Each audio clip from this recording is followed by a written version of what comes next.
به نام خالق هستی.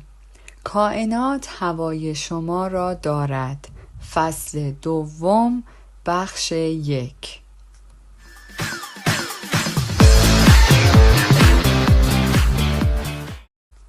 قبل از اینکه خواندن کتاب را آغاز کنم، از شما دوستان عزیزم درخواستی دارم.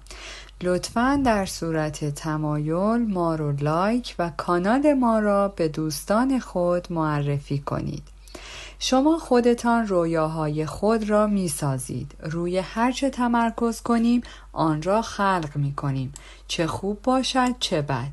همانطور که در فصل اول آموختیم، ذهنیت هایی که ما بر پرده نمایش درون خود به نمایش می‌گذاریم به مرور به تجارب زندگیمان تبدیل خواهند شد. ما در زندگی مشغول جمع‌آوری عکس‌ها و اطلاعات لازم برای فیلم‌هایی هستیم که در درونمان به نمایش می‌گذاریم. دائما روی برخی عکس‌ها تمرکز کرده و برخی دیگر را فیلتر می‌کنیم. در حقیقت طی این کار ما به صورت فعال جهانی را که درک می‌کنیم و به عنوان جهان حقیقی خود برمی‌گزینیم، هرچه به برخی عکس‌ها بیشتر توجه کنیم، عکس‌های دیگر بیشتری را هم فیلتر می‌نماییم. در درس 21 از کتاب دوره در معجزات این طور آمده: من نسبت به آنچه می‌بینم مسئولم. این جمله در واقع تأییدی است بر اینکه ذهنیت ما همان درک ما از جهان اطراف است. این عبارت تأیید می‌کند که درک ما از جهان اطراف به تفاسیرمان از آن بستگی دارد. برای مثال می‌توانیم مشاجره با همسرمان را فرصتی برای طلاق و جدایی از او تلقی کنیم و یا اینکه به آن به منزله فرصتی برای یادگیری و ارتقای سطح زندگی مشترکمان بنگریم. می توانیم با تشخیص یک بیماری خودمان را کاملا ببازیم و تسلیم ترس و وحشت شویم، یا اینکه آن را فرصتی برای درنگ و در آغوش کشیدن لحظه های زندگی همراه با قدرشناسی تلقی کنیم. مهم نیست وضعیت تا چه اندازه وخیم باشد. مهم این است که ما خود انتخاب می‌کنیم شرایط را با عشق بپذیریم یا با ترس. شاید با خودتان فکر کنید همه اینها برای ما که در جوامع پیشرفته و ثروتمند زندگی می‌کنیم و همه نیازهایمان را اعم از غذا، امنیت، رفاه و چیزهای دیگر صرف نظر از تجملات در اختیار داریم خیلی خوب و عالی است. اما کسانی که در کشورهای فقیر زندگی می‌کنند چطور؟ کسانی که درگیر جنگ و بحران‌های تهدید کننده هستند، یا کسانی که با فقر و سایر مشکلات زندگی دست و پنجه نرم می‌کنند، آنها چطور جهان خودشان را با عشق درک کنند؟ شرایط زندگی هر یک از ما با دیگری متفاوت است و این تفاوت در میزان دشواری تمرین‌ها هم اثر می‌گذارد. اما با این وجود نمونه‌های بیشماری از استقامت بشر در شرایط دشوار زندگی وجود دارد. به طور مثال الی ویزل را می‌بینید. او تجربه خود را از دوران جنگ را به سفری برای خودشناسی تعبیر می‌کند. سفری که او را به یکی از بزرگترین نویسندگان و چهره‌های اثربخش دوران ما تبدیل کرد. یا ماهاتما گاندی که به هنگام رهبری جنبش آزادیخواه هند به جای جنگ و خونریزی برای بیان خواستش از اعتراض صلح‌آمیز استفاده کرد. یا لیما گوی که شاهد فجیع‌ترین جنایات انسانی بود، اما در نهایت با رهبری زنان لیبریا را از جنگ داخلی هولناکی نجات داد. نقطه اشتراک تمام این قهرمانان در یک چیز است: همگی وضعیت و شرایط زندگی خود را از منظر عشق می‌نگریستند. ترس ممکن بود آنها را به سمت خشونت و یا مرگ بکشاند، اما عشق آنها را از تاریکی به سوی نور سوق داد. درسی از کائنات. ما مسئول دیده های خود نیستیم، مسئول درکشان هستیم. برای ایجاد یک تغییر اساسی در ادراک خود لزوما نیاز نیست یکی از رهبران جهان باشید. گاهی این کار می تواند به سادگی پذیرش شغل یا خانواده تان با احساس قدردانی و عشق باشد. تغییری کوچک می تواند شما را برای همیشه متحول کند. خود من سالها صرفاً به این دلیل که زود به زود بیمار می شدم بدنم را ضعیف تلقی می کردم و همیشه به دیگران می گفتم که بنیه ضعیفی دارم. این ذهنیت را برای خودم ایجاد کرده بودم که ضعیف و شکننده هستم و این ذهنیت موجب می شد حتی بیشتر از قبل مستعد بیماری باشم، تا اینکه در اواسط دهه سوم زندگیم تصمیم گرفتم تشکیل خانواده بدم. در آن زمان می دانستم که باید تغییری در زندگیم ایجاد کنم. می‌خواستم فرزندم در بدنی کاملا سالم رشد پیدا کند و تمام موانع موجود بر سر راه بارداریم را از بین بردم. همینطور احساس می‌کردم از ذهنیت ترسناکی که نسبت به بدنم ایجاد کرده بودم خسته شدم. بنابراین آماده شدم تا آنچه را که بر نمایشگر درونیم تماشا می‌کردم عوض کنم و ایمان داشتم که با عوض کردن آن به سمت ادراکات جدیدی راهنمون می‌شوم. بنابراین زانو زدم و برای رسیدن به درک بهتری از بدنم دعا کردم تا به هر شکلی که ممکن است هدایت شوم. چند روز بعد دوستم مایکل با من تماس گرفت و گفت از دکتر گیاهی خودم، دکتر لیندا، برایت وقت گرفتم. خیلی سخت به کسی نوبت میده، ولی شدیداً احساس کردم که تو به کمکش احتیاج داری. مایکل در ادامه گفت خیلی مطمئن نبودم که بتونم نوبت بگیرم، اما یک دفعه اتفاق جالبی افتاد. من اسم تو را که به دستیار دکتر گفتم خیلی خوشحال شد از اینکه میتونه کمکی کنه. از قرار معلوم سالها از طرفدارانت بوده.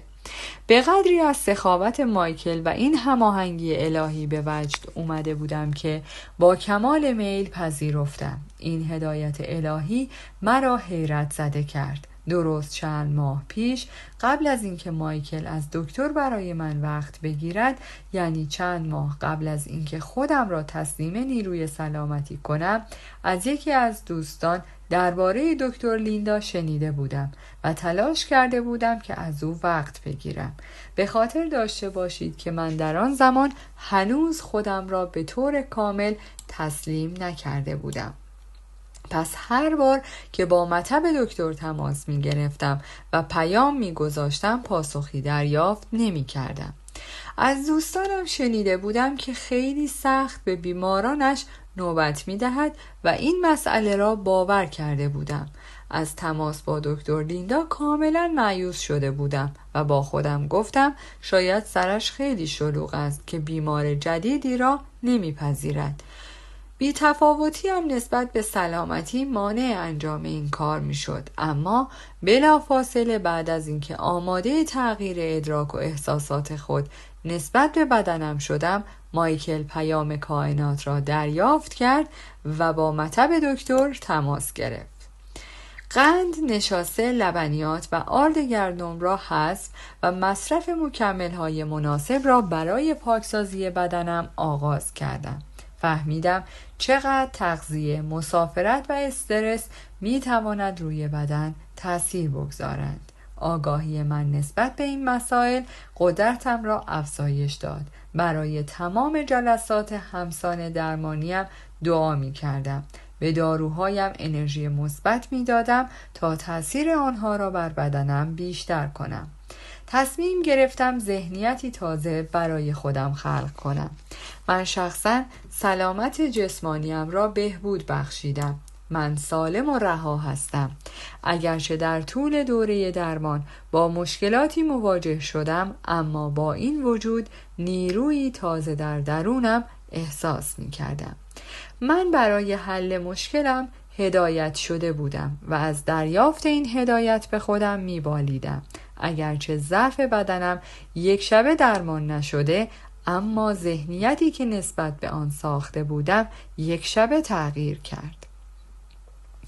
این ذهنیت نیرو و ایمان لازم جهت ادامه مسیر را به من عطا کرد. این ذهنیت باعث رهایی من شد و مرا برای دریافت شیوه‌های درمانی مختلف آماده کرد. امروز من ایمان دارم که با بدنم به درستی رفتار می کنم و می دانم که نیروی من لحظه به لحظه بیشتر و بیشتر می شود. من به چالش هایی که در مسیر درمانیم با آنها مواجه شدم به چشم یک استاد راهنما می نگرم و از آنها درس می گیرم. من ذهنیتم را نسبت به بدنم تغییر دادم و یاد گرفتم که بدنم وسیله‌ای برای عشق ورزیدن است. اکنون من احساس بی‌نظیری دارم. درسی از کائنات. کائنات کلاس درس ماست. اگر ما نقش خود را به عنوان دانش آموزی شاد بپذیریم، زندگیمان هم به معنای واقعی شیرین تر می شود.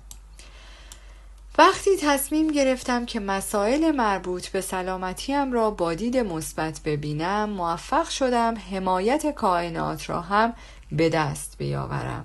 نگرش ما به شرایط زندگی نحوه واکنشمان را نسبت به آن تعیین می کند.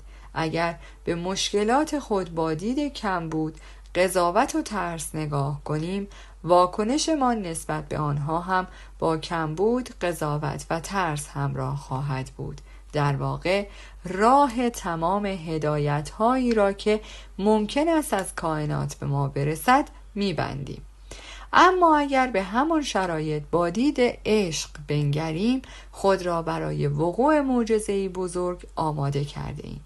در هر شرایطی که قرار بگیریم، انتخاب با خود ماست. می توانیم ترس را راهنمای خود قرار دهیم و یا اینکه از راهنمایی‌های عاشقانه کائنات بهره مند شویم.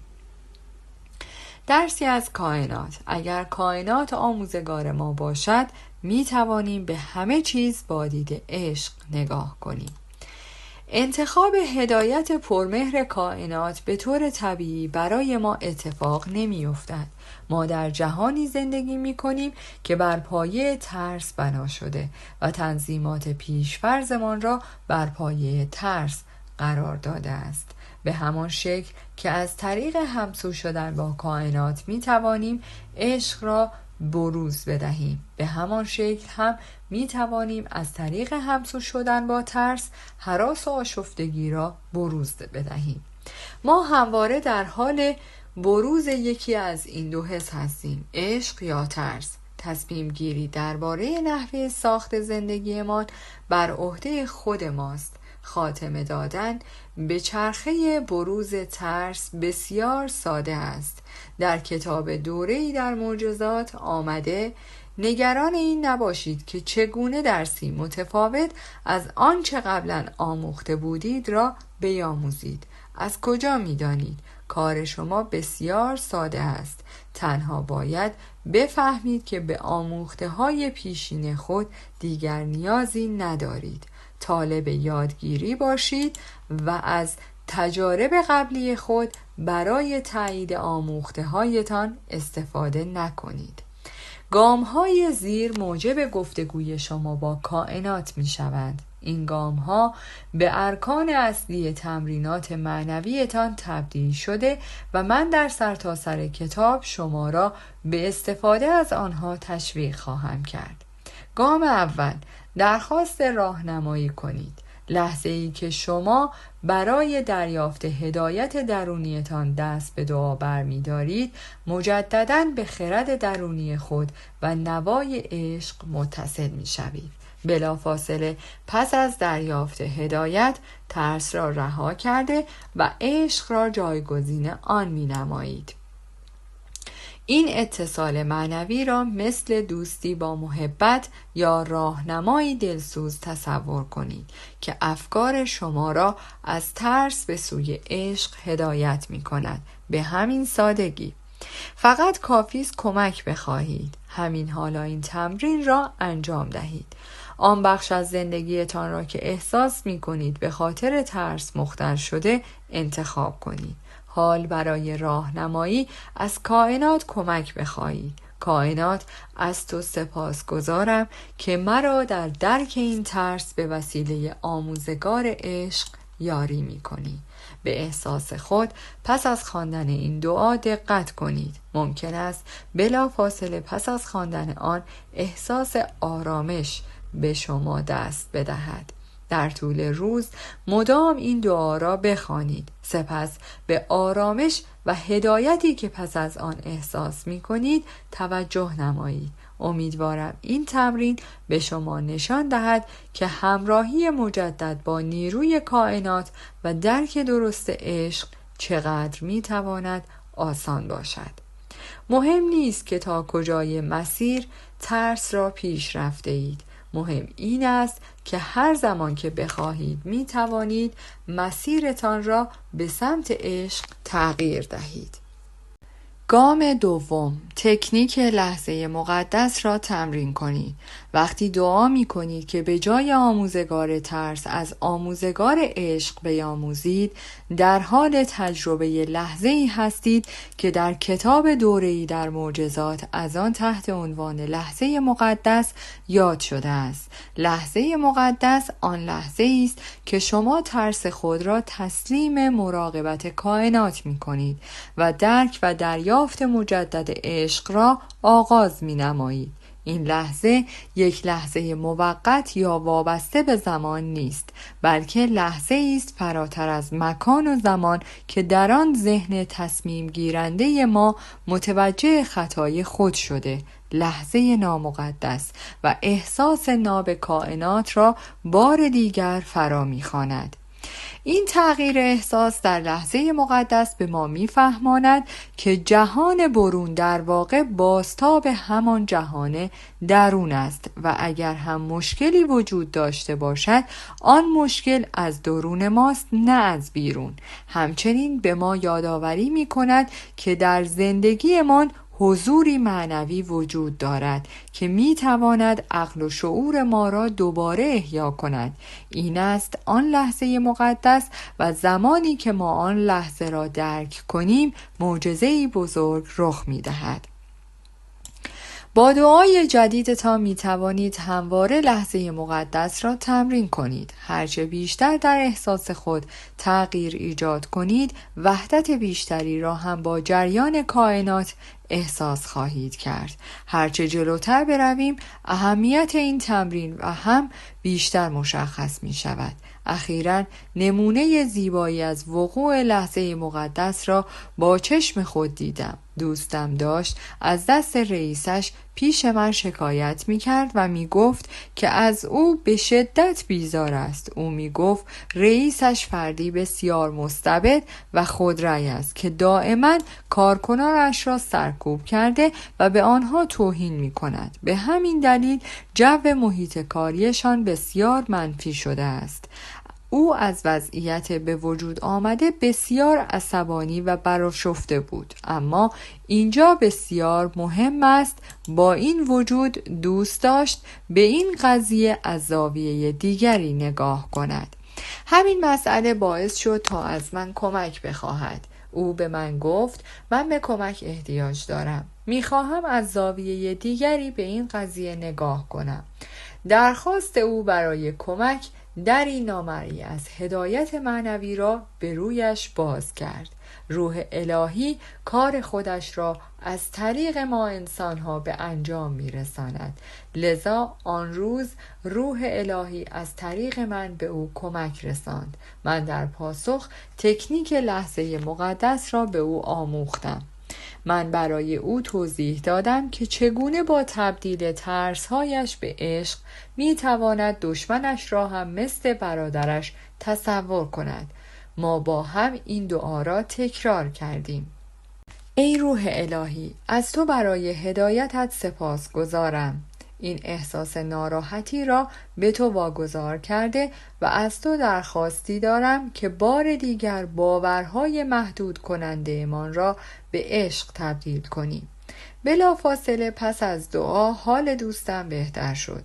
آرامش به وضوح در چهرهش دیده میشد. بعد ما از هم جدا شدیم و قبول کردیم که معجزه لحظه مقدس روی خواهد داد. 1 ساعت بعد او با من تماس گرفت و گفت اتفاق جالبی افتاد. وقتی به خانه رسیدم در راهرو ایستادم و چیزهایی را که به من یاد داده بودی 1 بار دیگر در ذهنم مرور کردم. همان لحظه صدای تو که به من میگفتی او را برادر خودت تصور کن در سرم پیچید. بعد به نامه‌های توی دستم نگاه کردم. ناگهان دیدم که کارت تبریک کریسمس رئیسم روی نامه هاست. احساس کردم عشق وجودم را فرا گرفت و من توانستم او را مثل برادر خودم ببینم. من به شکلی متفاوت با او ارتباط برقرار کردم. او را بخشیدم و دعا کردم که در تعطیلات شاد و خوشحال باشد. اوه، من به او پاسخ دادم این همان لحظه مقدس است دوست من و هر زمان که بخواهی در دسترس توست. گام 3، بازگشت سریع. لحظه مقدس در دسترس همه ماست. تنها باید آن را صدا کنیم. هرچه بیشتر این تاکتیک را استفاده کنیم، سریعتر به آغوش عشق باز می‌گردیم. درسی از کائنات. شادی ما بازتاب مستقیم سرعت تبدیل ترس‌هایمان به عشق است. من آن را سرعت بازگشت می نامم. با چه سرعتی می توانید مجدداً به جریان عشق متصل شوید؟ دنیایی که در آن هستیم مدام موقعیت‌هایی را برای قطع ارتباطمان با جریان عشق به وجود می آورد. کافی است فقط به اخبار گوش دهید، در ایستگاه متروی شلوغی قدم بگذارید و یا حین رانندگی پشت ترافیک بمانید. آن موقع است که ترس و احساسات منفی شما را گرفتار می کند. معجزه این نیست که تنها از ترس دوری کنید. معجزه این است که بتوانیم دوباره با سرعت به مسیر عشق برگردیم. به خاطر داشته باشید هدف دوری از ترس نیست. ترس هیچگاه به طور کامل از بین نمی رود و اگر شما انرژیتان را صرفاً برای دوری از ترس مصرف کنید، فرصت درک لحظه مقدس را از دست خواهید داد. در حقیقت هدف این است که به ترس باور نداشته باشیم. تاکتیک لحظه مقدس را به طور مداوم تمرین کنید. هرگاه دریافتید که گرفتار ذهنیتی ترس محور شده اید، این نیایش را تکرار کنید. کائنات از تو به خاطر هدایت من برای درک ترس از طریق آموزگار عشق متشکرم. هرگاه افکارمان را با عشق همسو کنیم، می توانیم حضور کائنات را به روشنی در کنار خود احساس کنیم. اگر تصمیم دارید که احساستان را نسبت به ترس تغییر دهید، باید ذهنتان را هم نسبت به دنیایی که می خواهید تغییر دهید. در پایان از شما دوستان عزیزم می خواهم برای حمایت بیشتر ما کانال ما را به دوستان خود معرفی کنید. برای انرژی بیشتر ما رو لایک کنید و برای ادامه پرقدرت‌تر سابسکرایب. تا درودی دیگر، درود و 200 بدرود.